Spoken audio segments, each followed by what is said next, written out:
Então Maria foi pecadora e também precisava de um Salvador, assim como nós. A falsa Igreja Católica, porém, diz que Maria não teve pecado, que ela nasceu sem pecado e ela foi assunta ao céu também sem pecado e permaneceu perpetuamente virgem. Uma heresia. Eles baseiam lá naquele livro, tomara que você nunca tenha lido. Livro de Heresias Papal, capítulo 6, verso 66. Uma heresia, algo que não tem nada a ver com as Escrituras. E um dos argumentos para provar que Maria era pecadora está no verso 50 também. Porque ali, Maria ela declara, a sua misericórdia vai de geração em geração. Maria também precisava dessa misericórdia. E o que é misericórdia? Misericórdia é favor imerecido de Deus. A pessoa não merece, mas ela recebe da parte de Deus. Outra prova é que Maria também tinha pecados está lá em Romanos, no capítulo 3 e verso 12. Lá Paulo ele declara, todos se desviaram, juntos se tornaram inúteis, não há quem faça o bem, nenhum sequer. Por que Paulo colocou ali? Nenhum sequer, para não deixar dúvida. Para todos os seres humanos são indesculpáveis diante de Deus. Romanos no capítulo 5, verso 12, ele continua, portanto, assim como o pecado entrou no mundo por um só homem, e pelo pecado a morte, assim também a morte passou para todos os homens, pois todos pecaram. Individualmente todos pecaram, e Maria também está nesse pacote. Maria também pecou.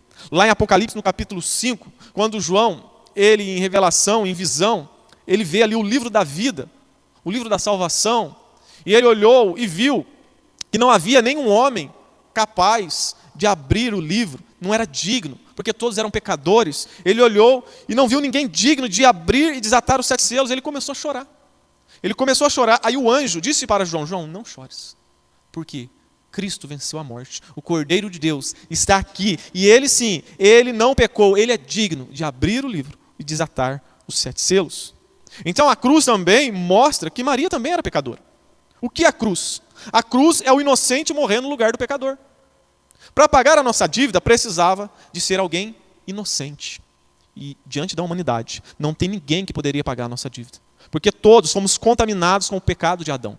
Por isso que quando os animais eram sacrificados, e os animais eram sombras do Cordeiro de Deus, que viria para tirar o pecado do mundo, o animal, para ser sacrificado, ele precisava ser puro, sem mancha, sem mácula, inocente, sem defeito algum.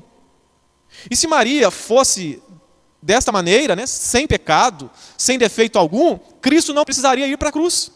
Ela poderia ir para a cruz e pagar a nossa dívida, mas ela não pôde. Por isso que Cristo precisou descer, por isso que ele é chamado de Filho do Homem, por isso que ele precisou encarnar, porque não houve nenhum inocente nesta terra para pagar a nossa dívida. Aí Jesus precisou vir como homem para pagar a nossa dívida. Então a cruz mostra que é um inocente morrendo pelo pecador. Então Maria não era inocente. Por isso que ela declara, eu me alegro em Deus, o meu Salvador.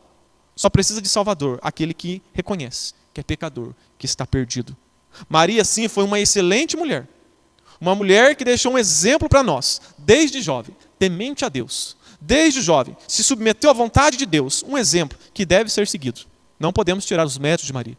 Porque a própria Bíblia diz que ela é bem-aventurada, né, entre as mulheres. Ela recebeu essa graça, esse favor imerecido de gerar o Filho de Deus. Então nós tiramos lições da vida de Maria.